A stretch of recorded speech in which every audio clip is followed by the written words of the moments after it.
Parents మెచ్చిన university Sankalchand Patel university Gujarat. 3 వీక్స్‌కి 4 వీక్స్‌కి ట్రాన్స్‌ఫర్మేషన్స్ అనేది మనం ఒక 2 కేజీలు తగ్గాలంటేనే కింద మీద అవుతది. అవును. అట్లాంటిది నువ్వు బాడీ టోన్ చేసుకొని, ఆ ఫిట్‌నెస్ తీసుకొచ్చి ఆల్మోస్ట్ 4 లుక్స్ కనిపిస్తాయి ట్రాన్స్‌ఫర్మేషన్స్‌లో చరణ్ గారిది through out the journey of the film. దాన్ని మెయింటైన్ చేస్తూ అట్ ద సేమ్ టైమ్ కుస్తీ ప్రాక్టీస్ చేసుకుంటూ, ఇవన్నీ చేయాలంటే మల్టీ టాస్కింగ్ చేసుకుంటూ 24/7 డెడికేషన్ ఇచ్చినట్టే ఆయన ఈ సినిమాకి. అసలు దానికి మనం మాట్లాడేంత ఇది కూడా కాదండి. అసలు పేరు పెట్టలేనంత ఎఫర్ట్. అసలు మాడుకోలేనంత effort. Every second, every time అసలు మార్నింగ్ రాంగానే ప్రాక్టీస్, గ్యాప్‌లో ప్రాక్టీస్. ఆ విక్కీ కౌశల్ వాళ్ళ ఫాదర్ మొత్తం మన ఇవి డిజైన్ చేశాడు కుస్తీ అంతా. సార్. సో, ఆ ప్రాక్టీస్ అవ్వచ్చు, ఆ షాట్ మేకింగ్ అవ్వచ్చు, ప్రతిదీ. మామూలు ప్రాక్టీస్ దాంట్లో కూడా ఆయనే వచ్చి ప్రాక్టీస్ చేసి చేసుకునేలాగా. సార్. అసలు డూప్స్, గీప్స్ ఏవి లేవు ఈ సినిమాలో. డూప్స్ వాడలేదా? అసలు జీరో డూప్స్. యాక్చువల్‌గా ఒక చీఫ్ టెక్నీషియన్ అన్న తర్వాత రీసెర్చ్ అనేది చాలా ఇంపార్టెంట్. అవును. ఉదాహరణకి 'కోటి రామమూర్తి' గారికి సంబంధించిన రెఫరెన్స్ ఉంది. ఆయన బ్యాక్‌గ్రౌండ్ ఉంది. సో, మీరు ఎలాంటి రెఫరెన్స్ తీసుకున్నారు? ఎలాంటి రీసెర్చ్ చేశారు? ఆల్మోస్ట్ 70 సిటీస్‌కి సంబంధించిన విజయనగరం టెంప్లెట్స్ అంతా కూడా ఆ ఊర్లకెళ్ళి మొత్తం వీడియోస్ తెచ్చుకొని, అక్కడ లైబ్రరీస్ నుంచి విశాలాంధ్ర అట్లాంటి ప్లేస్ నుంచి కంటెంట్ తెప్పించుకొని, ఆ టైంలో వచ్చే న్యూస్ పేపర్స్ ఇవన్నీ ఏ ఏ కంటెంట్ దొరికితే ఆ కంటెంట్ తెచ్చుకున్నాం. ఓకే. ఢిల్లీ, గిల్లీ మిగతా అన్ని అఖాడాస్, జనరల్‌గా కుస్తీశాలని అఖాడా అంటారు. అఖాడాలన్నిటికీ ఎళ్లి అసలు వాళ్ళు ఎలా ఉంటాయి అఖాడాలు, ఎలా మెయింటైన్ చేస్తారు, వాళ్ళ ప్రిన్సిపల్స్ ఏంటి, వాళ్ళకి దైవత్వంతో సమానం. ఈవెన్ అక్కడ ఉన్నా సరే, ఆ గ్రౌండ్‌ని కూడా వాళ్ళు దండం పెట్టుకుని లోపలికెళ్తారు. సార్. లోపల కూడా చాలా హైజీన్‌గా పూజ చేసినట్టు క్లీన్ చేసుకోవడం అలాంటివి ఉంటాయి. ఇవన్నీ అండర్‌స్టాండ్ చేసుకుంటే మనకు ఒక ప్రాసెస్ అర్థమవుతది.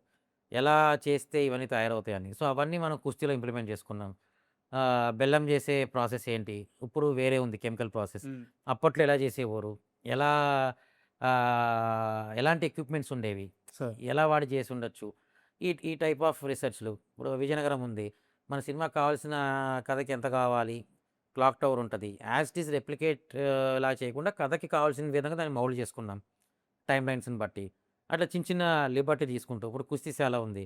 ఒక మంచి ఊర్లో ఒక ఔట్‌స్కర్ట్స్‌లో ఉండే లాంటి ప్లేసు. సత్రం అని ఒకటుంటది. అన్నీ నెక్స్ట్ లెవెల్ విజువల్సే ఉంటాయి. సార్, సెట్స్ అన్నీ. మీరే చెప్పారు 20కి పైగా సెట్స్ ఏసామని చెప్పేసి. సో, అంటే నేను కథ అడగట్లేదు. ఏం రివీల్ చేయాల్సిన అవసరం లేదు. బట్ ఈ ఒక్క సెట్‌లో జరిగే ఎపిసోడ్ మాత్రం సీక్వెన్స్ మాత్రం ఆడియన్స్‌ని మెస్మరైజ్ చేసేస్తది. ఇది సినిమాకి టర్నింగ్ పాయింట్ అనే ఆ సెట్ గురించి ఏమన్నా చెప్తారా? టర్నింగ్ పాయింట్ లాగా ఏం లేదండి. సార్. ఇది రకరకాల టర్నింగ్ పాయింట్స్ ఉంటాయి. బికాస్ జర్నీ అంటున్నాను నేను. ఆ! సో, ఒక టర్నింగ్ పాయింట్ బేస్డ్ మీద ఉండే కథ ఏం కాదు. హ్మ్. సో, ఆ జర్నీలో మీకు డిఫరెంట్ సెక్షన్స్ ఉన్నాయి. హ్మ్. ఫస్ట్ కొంతసేపంతా ఒక ఏరియా ఫీల్ వస్తది. తర్వాత క్రికెట్ అవన్నీ ఉంటాయి. తర్వాత నెక్స్ట్ ఇంకో జర్నీ ఉంటది. తర్వాత కుస్తీ వస్తది. సో, ప్రతిదానికి మీకు ఒక డిఫరెంట్ ఎక్స్‌పీరియన్సే. దేనికి దానికి తగ్గ దేనికి తగ్గట్టు దానికే ఉంటది తప్ప, దీంతో దాన్ని కంపేర్ చేయలేం. దాంతో దీన్ని కంపేర్ చేయలేం. అండ్ చాలామంది అడగమన్న క్వెషన్ ఏందంటే, సెట్స్‌లో బుచ్చిబాబు గారు ఎలా ఉంటారు? ఎందుకంటే ఆయన ఎప్పుడు స్టేజ్ మీదకొచ్చినా ఇలా చేతులు కట్టుకొని అమాయకంగా ఉంటారు. బట్ అమాయకుడు ఈ సినిమా తీయలేడు. ఆ విజువల్స్ చూస్తుంటే, అవును. చరణ్ గారి విశ్వరూపం చూస్తుంటే అవును. అమాయకుడు ఈ సినిమా తీయలేడు. సో అమాయకుడేం కాదండి. ఆ! అమాయకుడంటే మిగతా వాటిలో అమాయకుడేమో కానీ, ఆ! తను రాసుకున్న కథని తను ఏం చూసాడు అనేది తనకు కావాల్సింది తనకు తెలుసు. సరే. సో, ఆబ్వియస్‌లీ దాన్ని కాంప్రమైజ్ అయ్యి తీసే అతనైతే కాదు. ఎలా ఉంటారు సెట్స్‌లో ఆయన కమాండ్ ఎలా ఉంటది? ఆబ్వియస్‌లీ అండి, ఒక డైరెక్టర్ అనేవాడు కమాండ్ చేయాల్సిందే సెట్‌ని. చేయకపోతే అతనికి కావాల్సింది అతను తీసుకోలేడు. సార్. సో, ఆయన వరకు ఆయన స్ట్రాంగ్‌గా ఆయనకేం కావాలనేది ఖచ్చితంగా అచీవ్ చేసుకున్నాడండి. అదైతే ఏం లేదు. ఆయన జీరో కాంప్రమైజ్ సార్. నా విషయంలో అయితే. ఆయనకి ఇది కావాలి అంటే అది కావాలి అంతే. అండ్ మీ ఇద్దరి మధ్య జరిగిన ఏదన్నా చిన్న ఇన్సిడెంట్ మీకు డైరెక్టర్ గారికి మధ్య జరిగింది. ఏదన్నా ఒకటి షేర్ చేసుకుంటారా? అంటే పర్టిక్యులర్‌గా ఇది నాకు కావాలని ఆయన అడగడం గాని. ఏం లేదండి. మనకి ఆ కొండ కింద ఊరని ఒక ఊరు ఎయ్యాల్సొచ్చింది. మిగతా విషయాలు అన్నిట్లో లిబర్టీ ఆయన నాకిచ్చారు. సినిమాకి ఏది బెటరో అది చేయమని. సో, ఆయనకు కావాల్సిన ఇన్‌పుట్స్ అని ముందే తీసుకున్నాం కాబట్టి అవన్నీ జరిగినాయి. కొండ కింద ఊరనేది ఒకటే మనం లైవ్‌లో చేద్దామని అనుకున్నాం డే 1 నుంచి. అసలు సెట్ ఏద్దాం అనుకోలేదు. ఆయనకెక్కడో అది కాన్ఫిడెన్స్ రాలేదు. వీళ్ళందరూ కూడా కాన్ఫిడెన్స్ ఉంచారు. నేను కొంచెం జంకాను. పాసిబులా కాదా? మనం రిస్క్ తీసుకుంటున్నామా అని. బట్ చేసిన తర్వాత అందరికీ నచ్చింది. బుచ్చి గారు కూడా సెపరేట్‌గా మీరు చెప్తే అర్థం కాలేదు. ఇప్పుడు చూస్తుంటే అసలు ఫ్రేమ్‌లో చూస్తుంటే ఏ ఊర్లో తీశారని అందరూ అడుగుతున్నారు అన్నప్పుడు ఇంకా అంతకంటే ఏం కావాలి. సార్ అండ్ ఈ బ్యాట్ గురించి చెప్పండి సార్. ఏంటంటే మామూలుగా సరే అప్పట్లో బ్యాట్ అంటే ఎంఆర్ఎఫ్ బ్యాట్లు అయితే ఎలాగో ఉండవు, ఇలాంటి బ్యాట్లే కావాలి. బట్ ఆ బ్యాట్లకి ఆ గజ్జెలు కట్టడము, ఆ థ్రెడ్స్ ఉండడము, సో ఇదంతా ఏం టచ్ ఇది? ఏం లేదండి. ఇప్పుడు ఎప్పుడైనా ఒక క్యారెక్టర్ డిజైన్ చేసినప్పుడు ఆ క్యారెక్టర్ మెంటాలిటీ అవ్వచ్చు, బ్యాక్‌గ్రౌండ్, సోషియో ఎకనామిక్ స్టేటస్ ఏదైనా ఎక్కడి నుంచి వస్తున్నాడు, ఏంటి, అతని ప్యాషనా, ఇప్పుడు క్రికెట్ అనేది అతని ప్యాషను. ఇప్పుడు ఎవరికైనా నచ్చిన ప్యాషన్ ఉన్నోడు ఆ బ్యాట్‌ని జాగ్రత్తగా పెట్టుకుంటాడు. నీట్‌గా కడుక్కుంటాడు. దాని మీద టెండూల్కర్ స్టిక్కర్‌లు అంటించుకుంటాడు. లేకపోతే ఇంకేదో ఎంఆర్ఎఫ్ స్టిక్కర్‌లు అంటించుకుంటాడు. అవును.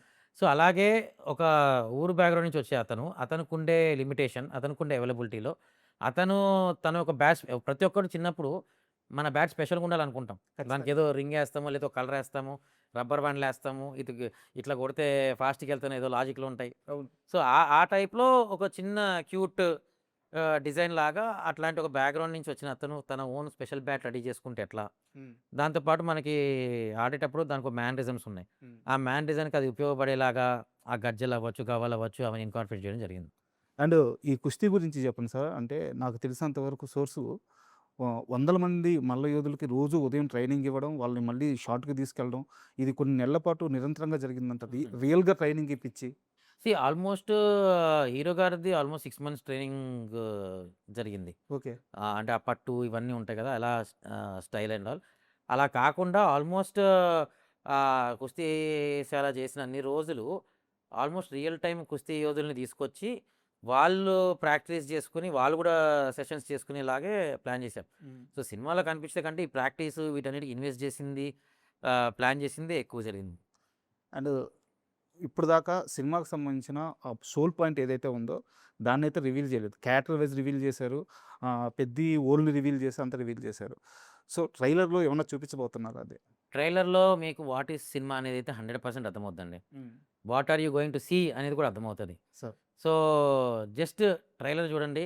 ఆ తర్వాత మీకే నేనింత కాన్ఫిడెంట్‌గా ఎందుకు చెప్తున్నానో మీకే అర్థమవుతది. ఓకే. అండ్ ఫైనల్‌గా సార్, 'పెద్ది' సినిమాలో సుకుమార్ గారి ఇన్వాల్వ్‌మెంట్ ఎంతవరకు? అంటే ఈ విషయంలో కాస్త క్లారిటీ కావాలి. బుచ్చి అనే వ్యక్తి థాట్ ప్రాసెస్ ఎప్పుడు కూడా ఒక రేంజ్‌లో ఉంటది. ఆయన మొదటి నుంచి చూస్తున్నాం. బట్ సుకుమార్ గారి ఇన్వాల్వ్‌మెంట్ వల్ల బుచ్చి ఐడియాలజీని ఏమన్నా ఓవర్‌లాప్ చేస్తున్నారని ఒక రకమైన నో, నో, టాక్ నో. నడుస్తుంది. అట్లేం లేదు. వాళ్ళది ఇప్పుడు రిలేషన్‌షిప్ కాదండి. గురువు శిష్యుల రిలేషన్‌షిప్ చిన్నప్పటి నుంచి వాళ్ళకి అండర్‌స్టాండింగ్ ఉంది. ఉంది. బయట టాక్ నేను చెప్పేది. అట్లాంటిది ఏం లేదండి. ఆ! సుకుమార్ గారు ఎప్పుడొచ్చినా సరే ఒక గెస్ట్ లాగా సెట్‌లకొచ్చారు తప్ప ఓకే. వేరే విధంగా ఏ రోజు సెట్‌లకి రాలా. సార్. బ్యాక్ ఎండ్‌లో కథ వైజ్ ఆయన ఏం సపోర్ట్ చేశారు, ఎలా సపోర్ట్ చేశారు అనేది నాకు అవేర్‌నెస్ లేదు. ఓకే. అది బుచ్చిని అడిగితేనే చెప్పాలి. బట్ ఏ రోజు ఆయన సెట్స్‌కొచ్చి ఈ సినిమా ఫ్యాక్టర్స్‌లో బుచ్చికి డిస్టర్బ్ అయ్యేలాగా లేదు. ఏమండి ప్రతి డైరెక్టర్‌కి అతనికి ఏం కావాలో తెలుసు. అట్లాంటి సుకుమార్ గారికి అతని అసిస్టెంట్ దాంట్లో ఎందుకు ఎళ్లి పెడతారు? ఎందుకు ఇది కరెక్ట్. చేస్తారు? కరెక్ట్. ఎవరైనా ఒక మంచి చేసి పుష్ అవును. చేయాలనుకుంటారు గానీ. పైగా అది బుచ్చి గారంటే సుకుమార్ గారికి చాలా ఇష్టం. Favourite student. అవును. So, so thank you very much sir. ఎందుకంటే సినిమా మీద ఇప్పటికే వరల్డ్ వైడ్ మంచి పాజిటివ్ బజ్ ఏర్పడిపోయి ఉంది. సో ఇప్పుడు మీరు చేస్తున్న ఇంటర్వ్యూలు కూడా ఒక్కో ఇంటర్వ్యూ బ్లాస్ట్ అయిపోతున్నాయి. సో ఖచ్చితంగా మూవీకి ఇది చాలా పెద్ద సెట్ కాబోతుంది. మూవీ రిలీజ్ అయిన తర్వాత ఎలాగో సూపర్ సక్సెస్ అవుతుంది. అప్పుడు మనం పర్సనల్గా కూర్చొని ఒక ఇంటర్వ్యూ చేద్దాం. Thank you sir. Thank you. And for more videos, Please subscribe to iDream. Please subscribe to iDream. Please subscribe iDream. And please subscribe to iDream.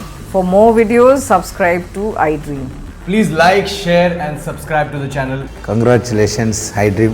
Subscribe to iDream. Subscribe to iDream. So subscribe to iDream Media.